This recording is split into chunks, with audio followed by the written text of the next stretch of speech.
So we are on our way out to Moab to do Hell's Revenge. Things are going to be happening a little bit out of order here because I also went off-roading last weekend as well, but that video is going to come out after this video, and then the Hell's Revenge video will come out after that one. But what I wanted to talk about was that this video is my 100th video. Woo! So there was just three things that I wanted to kind of like think back on, and the first one being the first video I recorded, why I recorded it. So for my birthday, my wife got me a GoPro camera so that I could just kind of start recording, going out and off-roading and, you know, doing stuff around. And, you know, that was it. Nothing like, you know, she just like thought it'd be cool for me to have that camera. But right around the same time, my parents were coming in to visit. We were living in Virginia. So my parents came in and visited, and I took my dad down to North Carolina, and we went and just kind of like drove around on the beach and stuff. And so I brought my camera and just put it on the dashboard and recorded my first video. It's not the first video I put on YouTube, but it is the first video I recorded with my camera. Just kind of went out and had a fun time. And then from there, I kind of started, I was like, oh, I'm going to record more videos because that was kind of cool.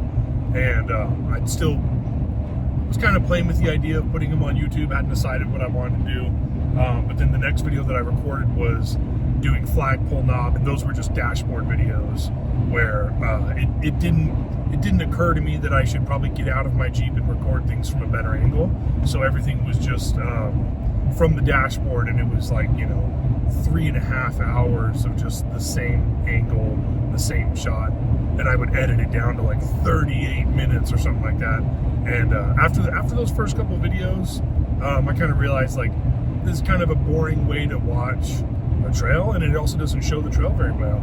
I got some better equipment and like a little tripod and stuff like that, and some different camera mounts and stuff, so I could get some different angles. And, you know, and also around the same time, you know, like I kind of started finding like a smaller group that I was going off-roading with instead of like big long trains, and started going with them, which, you know, you'll see in the videos, like Rick's Blue Gladiator and stuff like that. Like there's not many times that I've gone off-roading without Rick, until obviously moving out of Virginia. So that would be my second video, and then I want to talk about my most popular video, the JK tailgate shaking noise, which is really funny because after I put on the oversized tire on my spare tire mount, I started getting this like clacking and shaking noise, like this noise from my tailgate, and I just kind of decided to just search and figure out what's going on with it. And I kind of looked around online, and I didn't really see anything other than people just saying that you need to replace the hinges. And I was like, I don't know, I feel like there might be a easier solution than that. I did end up putting on a more heavy-duty hinge and like a tire carrier, just because hinges that are on the Jeep from the factory are just not built to hold the weight of that big of a tire. And I have 35s, so, you know, it's like you would have to a huge tire. Yeah, so I realized, like, I found looking at it that you could adjust where the striking pad and where the latch meet. And so I was like, okay, well, with the extra weight of the tire, obviously the tailgate's got some deflection on it, and so it's just not sitting on that pad correctly. So I just recorded it with my phone and fixed it, and then drove around. And I kind of wish in hindsight that I would have put the camera in the back of the Jeep to see if it picked up the noise afterwards. I didn't really think about it because I was kind of like, well, if this doesn't work, I'm not going to post this video. But it worked, and I haven't had that clicking noise since. So I decided that I'll post that video. And I think the video currently is sitting at like 34,000 views or something like that, somewhere close to that, which is just super funny. I can see when I go into the analytics of a video where I get subscribers from, and I would say that a much bigger portion of my subscribers are from that video. And so if you're one of those people, you're watching this, you know, that's how you found me.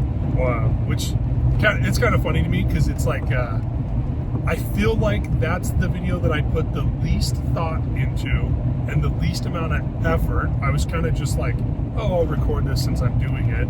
And then it it just not like blew up, because it's not like in today's day and age 34,000 views is a lot, but considering that my videos usually average about 150 views, 34,000 is a pretty big jump for me.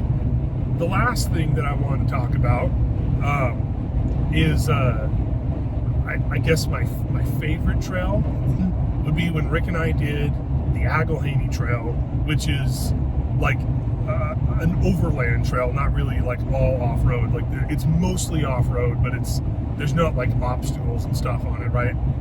And that was a 2-video part series, and it was the Road to Overland Expo, the first 2-part video that I did when we went to Overland Expo in, I think it was 2022, I want to say.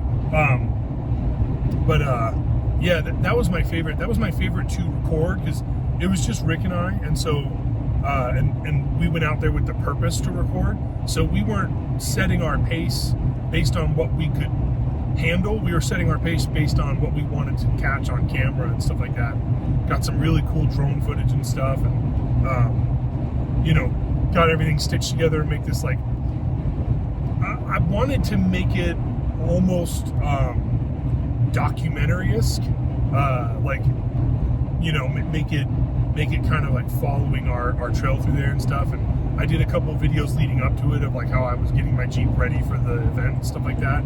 And then we did it into our Overland Expo, and then met a great group of people there that year. And then the following year we did the same thing again, and we did like a big trail leading into Overland Expo, and met a different group of people that I'm still in contact with on a very regular basis. And I'm really hoping that, you know, now that I live out here, that, you know, we can get out to one of the Overland Expos out here and I can meet up with them again, because it was fun. And if you've never been to an Overland Expo and you live somewhere close by, like within like a day or two drive or something like that, it's worth going. I'll tell you that the first time I went, I had never done like open field camping where everybody's just, it's like a parking lot and people just set up their tents in it. And it's a big grass field, not a parking lot, but it's set up like a parking lot. And I was kind of unsure about how I'd feel about that.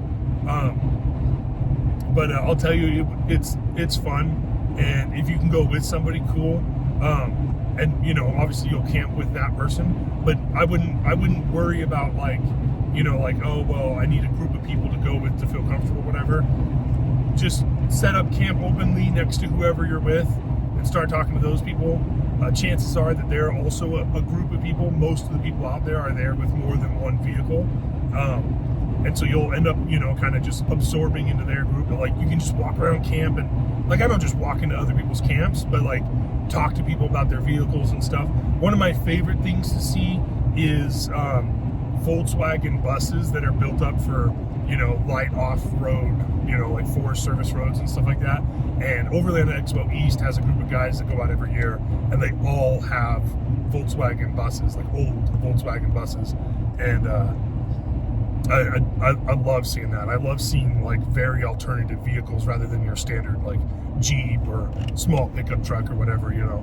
But just the amount of rigs out there is just, it's awesome, and the things that you're gonna see and stuff. So anyway, that's all I got. This is my 100th video, and I was kind of excited to see that. So yeah, thanks for watching, and got a couple more videos coming out from trails that we're gonna be running in Moab.